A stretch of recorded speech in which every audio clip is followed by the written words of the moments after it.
Assalamualaikum warahmatullahi wabarakatuh. Pertama-tama kami mengucapkan terima kasih kepada Ibu Iza Asyifa selaku dosen pengampu mata kuliah Pengembangan Ilmu Ekonomi. Kami dari kelompok 5 akan mendiskusikan tentang teori produksi dan biaya produksi. Perkenalkan, nama saya Nara Apriliani dengan NIM 118. Perkenalkan, nama saya Uhaidi Sifanida dengan NIM 099. Perkenalkan, nama saya Maila Lutfi Awalina dengan NIM 1122. Perkenalkan, nama saya Grega Mustafaya dengan NIM 115. Perkenalkan, nama saya Nona Apriliani dengan NIM 118. Perkenalkan, nama saya Nafida Astrina dengan NIM 122. Perkenalkan, nama saya Salma Fatimah Zahra NIM 123. Tujuan utama teori produksi untuk menghasilkan produksi dengan menggunakan kombinasi sumber daya yang digunakan dalam proses produksi dengan efisien. Yang kedua yaitu fungsi produksi. Fungsi produksi adalah cara untuk menjelaskan hubungan antara jumlah faktor produksi yang digunakan dalam proses produksi dengan jumlah yang dihasilkan produksi. Mengapa fungsi produksi penting? Yang pertama, untuk menganalisis efisiensi produk. Dengan memahami fungsi produk, perusahaan dapat menentukan kombinasi input yang paling efisien untuk mencapai tingkat output tertentu sehingga meminimalkan biaya produksi. Yang kedua, merencanakan produksi. Fungsi produksi dapat membantu perusahaan dalam merencanakan tingkat produksi yang optimal berdasarkan permintaan pasar dan ketersediaan input. Yang ketiga, memprediksi perubahan produksi. Dengan mengubah variabel input, perusahaan dapat memprediksi bagaimana perubahan tersebut akan mempengaruhi tingkat output.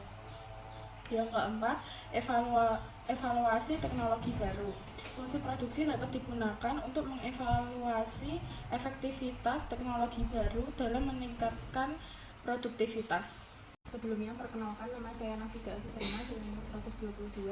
Di sini saya akan menjelaskan tentang teori produksi dengan satu faktor berubah dan teori produksi dengan dua faktor berubah. Yang pertama yaitu teori produksi dengan satu faktor berubah. Teori produksi yang sederhana menggambarkan tentang hubungan di antara tingkat produksi suatu barang dengan jumlah tenaga kerja yang digunakan untuk menghasilkan berbagai tingkat produksi barang tersebut. Dalam teori produksi dengan satu faktor berubah, ada yang namanya hukum hasil lebih yang semakin berkurang. Artinya, suatu hal yang tidak dapat dipisahkan dari teori produksi. Hukum tersebut menjelaskan sifat pokok dari hubungan di antara tingkat produksi dan tenaga kerja yang digunakan. Yang kedua yaitu teori produksi dengan dua faktor berubah. Sebenarnya teori produksi dengan satu faktor berubah dengan teori produksi dengan dua faktor berubah itu masih berkaitan. Tapi dalam teori produksi dua faktor berubah, maka jumlah produksi akan tetap sama. Perkenalkan, nama saya Uhaidi Sifanida dengan NIM 099. Di sini saya akan menjelaskan tentang teori biaya produksi. Apa sih yang dimaksud dengan teori biaya produksi? Teori biaya produksi didefinisikan menjadi semua pengeluaran yang digunakan oleh perusahaan untuk memperoleh faktor-faktor produksi dan bahan-bahan mentah yang akan digunakan untuk menciptakan barang yang diproduksi oleh suatu perusahaan. Nah, misalnya nih, ketika kita ingin menciptakan barang, kita pasti membutuhkan yang namanya bahan baku. Nah, bahan baku ini masuk ke dalam biaya produksi. Kemudian juga ada yang namanya unsur-unsur biaya produksi. Unsur-unsur biaya produksi ini contohnya yaitu bahan baku, upah tenaga kerja, modal, pajak, biaya perbaikan peralatan, biaya iklan atau pembayaran, terus juga ada biaya tambahan lainnya. Kemudian kita juga perlu mengetahui jenis-jenis biaya produksi. Nah, jenis-jenis biaya produksi ini dikategorikan menjadi dua macam, yaitu menurut faktor produksinya dan juga menurut jangka waktunya. Kita bahas yang menurut faktor produksinya terlebih dahulu. Menurut faktor produksinya, jenis biaya produksi ini dibagi menjadi dua jenis, yaitu yang pertama biaya eksplisit, yang kedua biaya tersembunyi. Biaya eksplisit didefinisikan sebagai pengeluaran-pengeluaran yang pembayarannya itu dengan uang terhadap faktor-faktor produksi dan bahan-bahan mentah yang dibutuhkan. Contohnya adalah biaya bahan baku produksi dan stok, terus biaya iklan atau marketing, terus juga ada biaya pajak dan biaya lainnya. Sedangkan biaya tersembunyi itu merupakan taksiran pengeluaran terhadap faktor-faktor produksi yang perusahaan sendiri itu sudah memilikinya. Contohnya yaitu pembayaran keahlian produsen. Terus juga ada yang namanya modal yang digunakan oleh perusahaan. Terus ada juga ketika kita itu memiliki bangunan perusahaan yang dimilikinya. Kemudian berdasarkan jangka waktu dibagi menjadi dua jenis juga, yaitu biaya produksi dalam jangka waktu pendek dan biaya produksi dalam jangka waktu panjang. Biaya produksi dalam jangka waktu pendek merupakan perhitungan biaya produksi di mana sebagian faktor produksinya itu tidak dapat dijumlahkan. Contohnya yaitu upah tenaga kerja, bahan baku, tagihan listrik, iklan atau pembayaran, dan yang lain. Terus kalau yang biaya produksi dalam jangka waktu panjang itu kebalikannya, yaitu perhitungan biaya di mana faktor produksinya itu dapat dijumlahkan atau ditambahkan. Contohnya ketika kita ingin membuka cabang perusahaan baru, terus juga ketika kita ingin membeli lahan pertanian baru yang lebih banyak, terus juga ketika kita ingin membeli fasilitas baru. Nah, untuk lebih lengkapnya tentang biaya produksi dalam jangka waktu pendek dan panjang akan dijelaskan oleh rekan saya. Perkenalkan, nama saya Intan Abriliani dengan NIM 118. Jelaskan tentang biaya jangka pendek. Nah, kita ke pengertian dulu. Pengertian jangka pendek yaitu jangka waktu di mana semua faktor produksi dapat mengalami perubahan, namun hanya dalam waktu yang tertentu saja. Nah, yang poin kedua ini adalah dalam jangka pendek, perusahaan tidak dapat menambah atau mengurangi jumlah faktor produksi tetap. Yang poin kedua yaitu dalam jangka pendek, perusahaan tidak dapat menambah atau mengurangi jumlah faktor produksi tetap. Contohnya yaitu gedung dan juga mesin. Nah, namun sebaliknya, perusahaan dapat mengurangi atau menambah jumlah faktor produksi variabel. Contohnya yaitu tenaga kerja dan juga bahan baku. Kita membahas tentang biaya total atau TC. TC itu total cost. Nah, biaya total adalah keseluruhan biaya produksi yang dikeluarkan. Nah, biaya total ini ada 3, yaitu biaya total cost, ada biaya tetap total atau total fixed cost, dan biaya berubah total yaitu total variable cost. Nah, di sini ada rumusnya yaitu TC sama dengan TFC ditambah TVC. Dengan TC yaitu total cost, TFC yaitu total fixed cost, dan TVC tambah TVC itu total variable cost. Tabel ini bisa dilihat biaya total yaitu kan tadi ketambahan dari TFC tambah TVC kan. Jadi TFC-nya ini 50 tambah TVC-nya 0 sama dengan 50. Berikutnya juga seperti itu, sama 50 tambah 50 sama dengan 100. Biaya tetap total atau TFC yaitu seluruh biaya yang dikeluarkan waktu produksi yang tidak dapat diubah jumlahnya. Nah, kalau TVC itu dapat diubah jumlahnya. Selanjutnya adalah biaya rata-rata. Ada 3, biaya tetap rata-rata atau AFC, average fixed cost, yaitu dalam rumus AFC sama dengan TFC, total fixed cost, dibagi Q. Q adalah kuantitas atau jumlah produksinya. Nah, yang kedua adalah biaya berubah rata-rata atau AVC, yaitu average variable cost. Dengan rumus adalah AVC sama dengan TVC dibagi Q. TVC adalah total variable cost, dibagi Q, Q-nya adalah kuantitas jumlah produksinya. Nah, yang ketiga adalah biaya total rata-rata atau AC. Dengan rumus ini ada 2. Yang pertama ada AFC sama dengan TC dibagi Q, total cost dibagi kuantitas, atau AC sama dengan AFC ditambah AVC, yaitu average fixed cost ditambah average variable cost. Selanjutnya kita bahas tentang biaya marginal. Biaya marginal itu adalah kenaikan biaya produksi yang dikeluarkan untuk menambah produksi sebanyak 1 unit. Dengan rumus di sini ada rumusnya MCN, yaitu marginal cost ke M. Nah, dan sama dengan delta TC dibagi delta Q. Delta TC adalah keseluruhan jumlah total cost dibagi delta Q adalah keseluruhan jumlah produksi. Nah, di sini ada contoh soal dari biaya marginal. Dengan soal adalah jika tentara produksi naik sebanyak 6 unit, yaitu dari 27 menjadi 33, dan biaya produksi naik sebanyak 5.000, yaitu 30.000 menjadi 35.000. Dengan demikian, besaran biaya marginal adalah, nah, kenaikannya kan 35.000 menjadi 35.000 dari 30.000, jadi dikurangi 35.000 dikurangi 30.000 dibagi 33 dikurangi 27 sama dengan 5.000 dibagi 6, dan hasilnya adalah 8.333. Nah, selanjutnya kita akan menjelaskan tentang kurva biaya jangka pendek. Di sini ada TFC, total fixed cost, ada TVC, total variable cost, dan juga ini TC sebenarnya yaitu total cost. Nah, ini TFC kenapa dia horizontal atau sejajar gitu? Karena dia mau jumlah produksinya bertambah, nilainya bertambah, tetap saja dia tidak memengaruhi gitu. Nah, ini kurva TVC ini dari 0, yaitu jika biaya produksinya 0, maka dia juga 0. Nah, kalau biaya produksinya naik, maka dia kurvanya ikut naik. Dia terpengaruhi oleh jumlah produksi. Nah, kalau TC, total cost-nya, itu kan tadi penjumlahan dari TFC dan juga TVC. Jadi dia mulainya yaitu dari yang ini yang TFC sampai ke yang TVC, jadi dia penjumlahannya gitu. Di sini ada urutan hubungan biaya rata-rata. Nah, ini kurvanya kenapa sih dari kiri atas ke kanan bawah? Jadi kurva seperti ini dikarenakan ini menggambarkan kalau semakin besar biaya produksinya, maka semakin kecil biaya rata-rata yang dihasilkan. Perkenalkan, nama saya Gaida Hanim, suraya dengan NIM 115.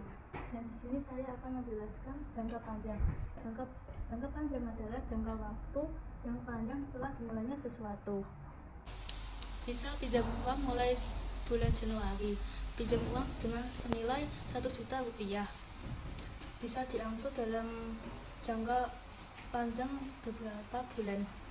Ini dari update DP itu turun ke arah M dan turun lagi ke arah D.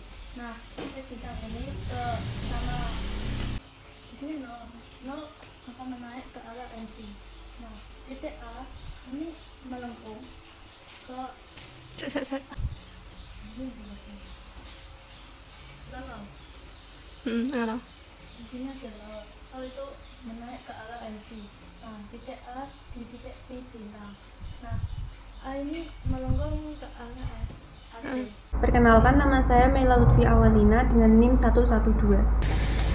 Jadi teman-teman, sebelumnya kita sudah belajar tentang kurva AC atau average cost dan kurva LRAC atau long run average cost atau biaya rata-rata jangka panjang. Nah, dari kedua kurva tersebut terdapat persamaannya, yaitu sama-sama berbentuk seperti U. Nah, bedanya itu kalau kurva average cost atau biaya rata-rata, kurvanya dia itu lebih mirip seperti U. Sedangkan kalau kurva long run average cost atau biaya rata-rata jangka panjang, kurvanya mirip U, cuman dia lebih seperti kuali, enggak yang menukik tajam gitu. Nah, kenapa sih kurva LRAC ini bentuknya seperti kuali? Jadi menurut para ahli ekonomi, kurva LRAC atau kurva biaya rata-rata jangka panjang ini dibagi menjadi 3 section. Yang pertama, kurva yang bagian menurun ini disebut sebagai economies of scale atau skala ekonomi. Nah, di bagian yang mendatar ini disebut sebagai constant cost atau biaya konstan. Nah, yang terakhir, kurva yang agak menaik itu disebut sebagai diseconomies of scale atau skala tidak ekonomi.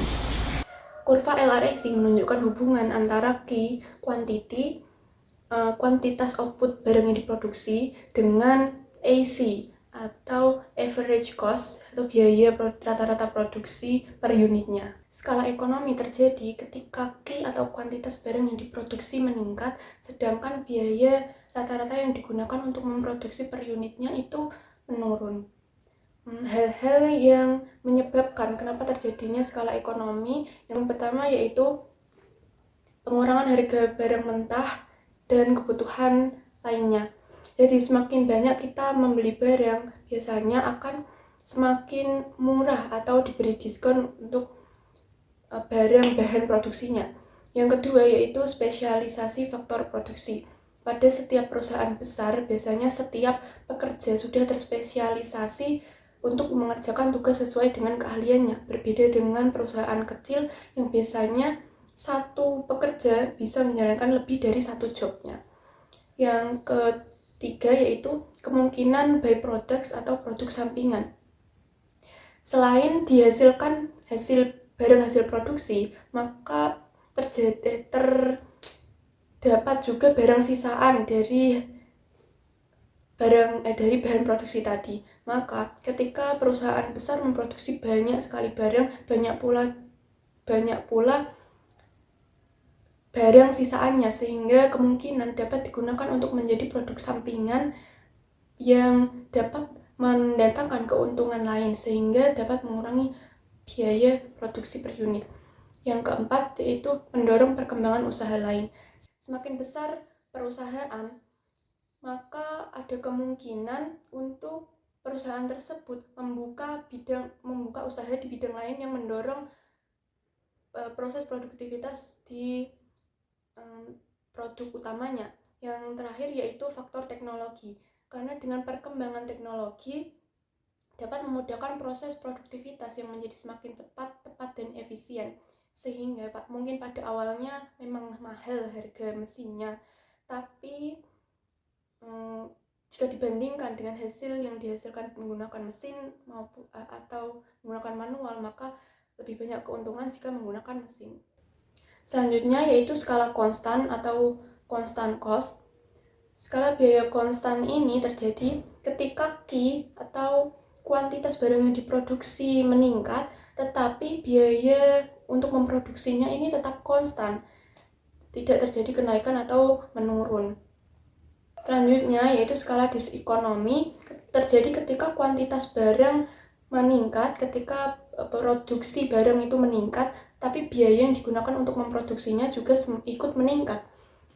Hal ini tidak efisien dan disebabkan oleh beberapa faktor, diantaranya yang pertama naiknya bahan baku yang digunakan untuk membuat produk, yang kedua yaitu semakin besarnya perusahaan, maka semakin sulit untuk mengoordinasi, sehingga dapat memungkinkan produktivitas para karyawan itu menurun sehingga berdampak pada biaya produksi yang menaik.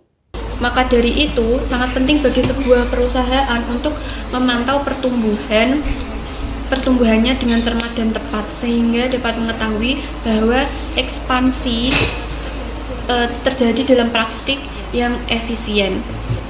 Jadi ketika seiring dengan meningkatnya kegiatan produksi, manfaat atau keuntungan yang didapat juga lebih besar, atau seperti yang terjadi pada skala ekonomi. Sekian presentasi dari kelompok kami. Terima kasih atas perhatiannya. Apabila teman-teman ada pertanyaan, sanggahan atau tambahan, kalian bisa berpartisipasi di forum diskusi di Sunan. Terima kasih.